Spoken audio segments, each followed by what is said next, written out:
जय श्री राधे दोस्तों, केपी की वाणी चैनल में आपका स्वागत है। माता रानी का आशीर्वाद पाने हेतु कमेंट में जय माता दी अवश्य लिखे। वहीं अगर आप महाकाल के भक्त हैं तो कमेंट में हर हर महादेव अवश्य लिखे।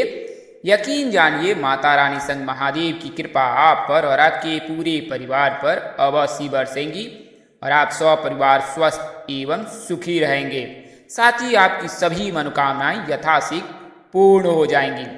दोस्तों, आज के वीडियो में आपको उन 8 राशियों के बारे में बताने जा रहा हूं जिनके विवाह के योग 18 जून से लेकर 8 जुलाई के मध्य बन रहे हैं। हालांकि विवाह मुहूर्त वर्तमान समय से लेकर 8 जुलाई तक है, लेकिन 10 दिनों में इनके सगाई के योग हैं और 8 जुलाई तक शादी के प्रबल योग है। प्रकृति का स्नेह और आशीर्वाद रहा तो 8 जुलाई तक आप परिणय सूत्र में अवश्य बन जाएंगे। तो इसी क्रम में आज मैं आपको इस वीडियो में उन 8 राशियों के बारे में बताने जा रहा हूं जिनके 27 जून तक शादी के प्रबल योग हैं। कुल मिलाकर कहे कि 100% योग हैं।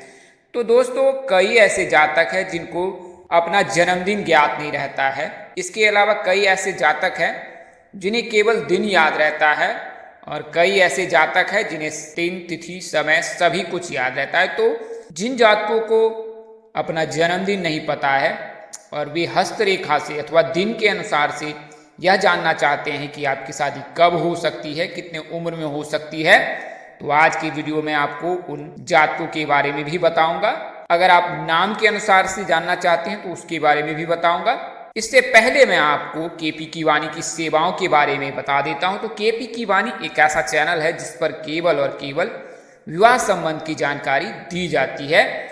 इसमें आपकी शादी कब होगी, कहाँ होगी, कैसे होगी, किससे होगी, किस दिशा में होगी, कितनी दूरी पर होगी, किस नाम से होगी, किस राशि से करनी चाहिए, जीवन साथी का रंग रूप स्वरूप स्वभाव और उनका करियर कैसा होगा, आपका करियर कैसा होगा, ससुराल में घर द्वार कैसे होंगे, ससुराल के लोग कैसे होंगे, सास ससुर के साथ संबंध कैसा रहेगा, पति अथवा पत्नी कितना पढ़ा लिखा होगा, उसकी लंबाई और उम्र कितनी हो सकती है, उसका रंग रूप स्वरूप स्वभाव कैसा हो सकता है। अगर आप प्रेम प्रसंग में हैं तो माता पिता की सहमति आपको मिल सकती है कि नहीं मिल सकती, ये तमाम तरह की जानकारी जो है अब आप केपी की वाणी से कुंडली बनाकर अथवा दिखाकर ज्ञात कर सकती हैं। इसके लिए मामले शुल्क ली जाती है जिसे आप मेहनताना समझ सकते हैं। तो इसके लिए आप 8521835670 8521835670 पर व्हाट्सएप के जरिए, फोन कॉल के जरिए, संदेश के जरिए संपर्क कर सकते हैं। अगर जल्दबाजी में नंबर निकल गया है तो आप वीडियो को स्क्रॉल कर नीचे आए और डिस्क्रिप्शन बॉक्स में आराम से नंबर नोट कर सकते हैं। वहीं अब आप केपी की वाणी से बच्चे की कुंडली बनवा सकते हैं, उसका नामकरण करा सकते हैं, उसका भविष्य और वर्तमान सब कुछ जान सकते हैं। इसके अलावा सगाई मुहूर्त, विवाह मुहूर्त, संपत्ति क्रय तिथि, वाहन क्रय तिथि आदि चीजों की भी जानकारी आप केपी की वाणी से उचित शुल्क पर प्राप्त कर सकते हैं। अगर आपकी कुंडली में किसी प्रकार का कोई दोष है, किसी अन्य ज्योतिष ने आपको काल सर्प दोष, पितृ दोष आदि के निवारण करने की सलाह दी है तो आप उचित शुल्क पर यह सभी चीजों का निवारण करवा सकते हैं। वहीं ऐसे जातक जिनकी शादी तय हो चुकी है, तय होने वाली है, उन्हें मैं सलाह दूंगा कि आप एक बार अपनी कुंडली अवश्य मिलान करा ले। अक्सर आपने आसपास के दंपतियों को देखा होगा कि वे आपस में लड़ते रहते, उनकी बनती नहीं है। तो ऐसे में माता पिता चिंतित हो उठते हैं कि ऐसा क्यों हो रहा है। विवाह से पूर्व दोनों के संबंध मधुर थे, किंतु विवाह पश्चात दोनों के बीच ऐसी क्या बात हुई जो अचानक से रिश्ते बिगड़ गए। तो ऐसा कुंडली मिलान में नारी दोष और भकुर दोष लगने पर होता है।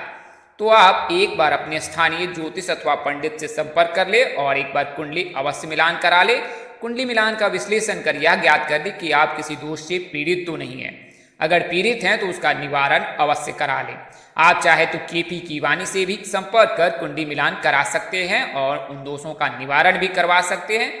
इसके लिए मामले शुल्क ली जाती है। तो आप केपी की वाणी से अवश्य संपर्क करें। आइए अब वीडियो में आगे बढ़ते हैं। तो ज्योतिष में हाथ देखकर और कुंडली देखकर शादी की गणना की जाती है। हाथ की रेखा से भी शादी के बारे में जानकारी मिल जाती है कि आपकी शादी कब तक होगी। हालांकि हस्तरेखा के माध्यम से हम लोग जानकारी नहीं देते हैं, किंतु कई ऐसे जातक हैं जिन्होंने मैसेज के जरिए यह जानना चाहा है कि उनकी विवाह के योग कब बनेंगे, लेकिन उनके पास उनका जन्मदिन याद नहीं है।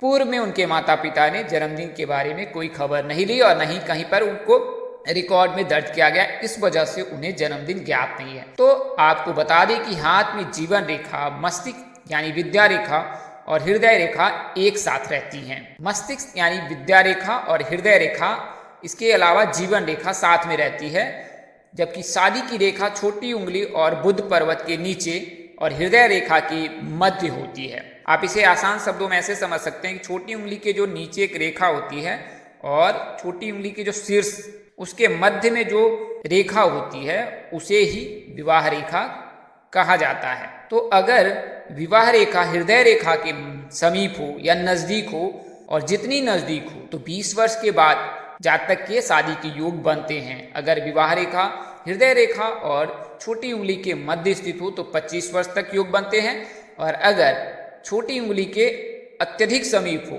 तो फिर 28 से लेकर 30 वर्ष के बाद ही योग बनते हैं। वहीं अगर हृदय रेखा के बहुत ही समीप हो तो उस जातक के शीघ्र शादी हो जाती है। अगर विवाह रेखा 2 है तो उनमें जो ज़्यादा उभरी होगी वही विवाह रेखा मानी जाती है, क्योंकि अन्य रेखाएं समय के साथ वो धुंधली होकर विलुप्त हो जाती है, क्योंकि रेखाएं बदलती रहती हैं।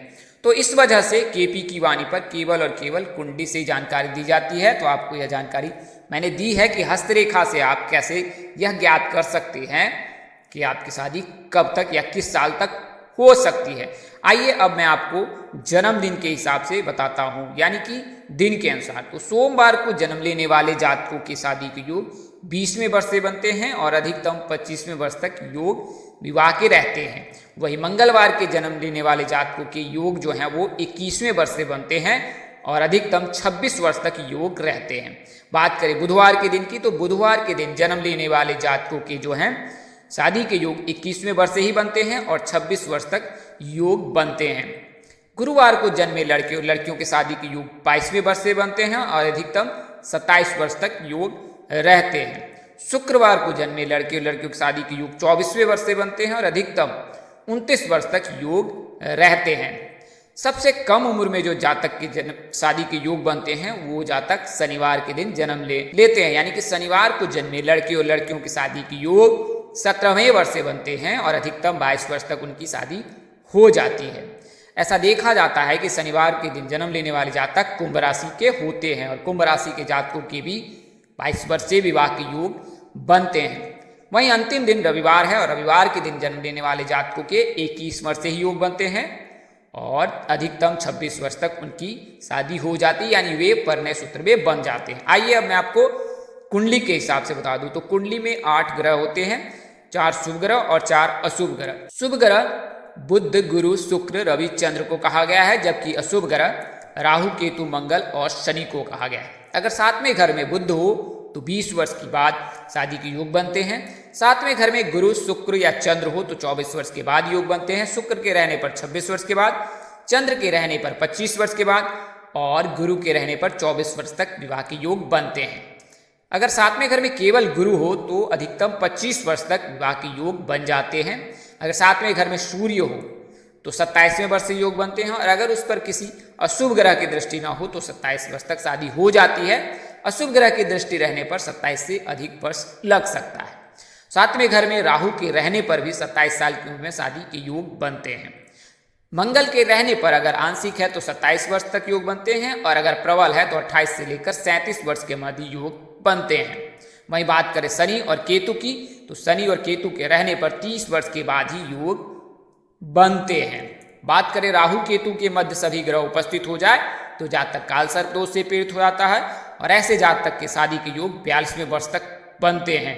तो इसके लिए हमेशा ज्योतिष सलाह देते हैं कि काल सर्प दोष का निवारण तत्काल करा लेना चाहिए, इससे योग बनने लगते हैं। वहीं पित्त दोष का निवारण भी अनिवार्य है। अगर आपकी शादी में बाधा आ रही है, आपकी आयु 30 वर्ष से अधिक हो गई है, तो आप बिना समय गवाए पित्त दोष का निवारण अवश्य करा लें। इसके लिए आप अपने स्थानीय पंडित से अवश्य सलाह लें कि कहीं आप पित्त दोष से या काल सर्प दोष से पीड़ित तो नहीं है। अगर पीड़ित हैं तो उसका निवारण कराएं और आपके फिर योग अवश्य बनेंगे। बुध शुक्र की युति लग जाए, गुरु अस्त हो जाए, शुक्र अस्त हो जाए, तो ऐसी परिस्थिति में भी शादी में देर होती है, तो आप प्रकांड पंडित व ज्योतिष से अवश्य सलाह लें और उनके कहे अनुसार से उनके दिए गए नियमों का अवश्य पालन करें। और अगर काल सर्प दोष से पीड़ित हैं, पित्त दोष से पीड़ित हैं, तो उसका निवारण अवश्य कराएं। आइए अब मैं आपको उन 8 राशियों के बारे में बता देता हूं। तो पहली राशि मेष है, क्योंकि शुक्र का वर्तमान समय में गोचर मेष राशि में हुआ है। 23 मई को ही जो है शुक्र मेष राशि में गोचर किए हैं और 18 जून तक मेष राशि में रहेंगे। इस वजह से मेष राशि के जातकों के प्रबल योग बन रहे हैं 18 जून तक इनके सगाई के। बात करें अगली राशि वृषभ की, तो वृषभ में वर्तमान समय में बुध का गोचर हो रखा है और 2 जुलाई तक वृषभ राशि में ही बुध का गोचर रहेगा। तो इस दौरान वृषभ राशि के जातकों के भी योग बनेंगे। ऐसे जातक जिनकी आयु 23 वर्ष से अधिक है और वृषभ राशि के जातक हैं और 23 से लेकर 29 वर्ष के मध्य उनकी आयु है, तो उनके योग बन रहे हैं।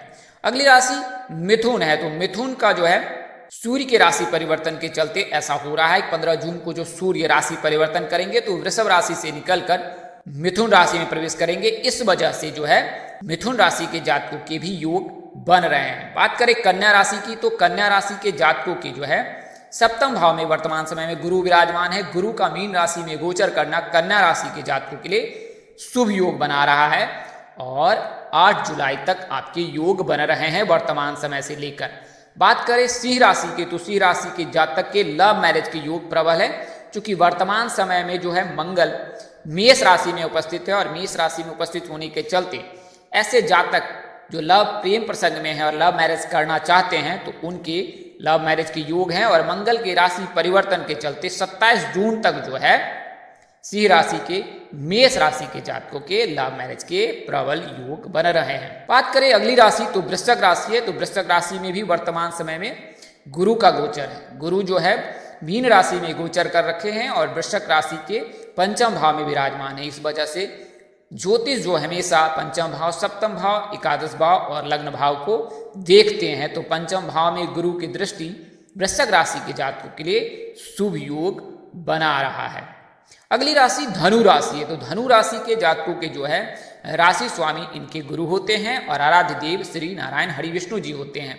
तो गुरु की कृपा से धनु राशि के जातकों के लिए शुभ योग बन रहा है और यह शुभ योग न केवल 8 जुलाई 27 जून तक बल्कि 22 अप्रैल 2023 तक बन रहे हैं। और अगले साल 17 जनवरी को धनु राशि के जातकों को 7.5 से भी मुक्ति मिल जाएगी। अंतिम राशि मीन राशि है, तो गुरु का गोचर मीन राशि में है और मीन राशि के जातकों के लिए कैरियर कारोबार को लेकर साथ ही विवाह संबंध के जो भी रिश्ते हैं वो उसमें सफलता अवश्य ही प्राप्त होगी मीन राशि के जातकों के। ऐसे जातक जो मीन राशि के हैं और उनकी आयु 21 वर्ष से अधिक है और उनकी कुंडली में किसी प्रकार का कोई अशुभ ग्रह की दृष्टि नहीं है, कोई दोष नहीं लगा है, तो उनके विवाह के प्रबल योग बन रहे हैं। तो मैंने आपको इसमें 8 राशियों के बारे में बताया हूं जिनके विवाह के योग 27 जून तक प्रबल हैं। हालांकि विवाह मुहूर्त 8 जुलाई तक है, तो उस दौरान भी योग बनेंगे। ऐसे इसके अलावा कई ऐसे जातक हैं जिनके योग बन रहे हैं।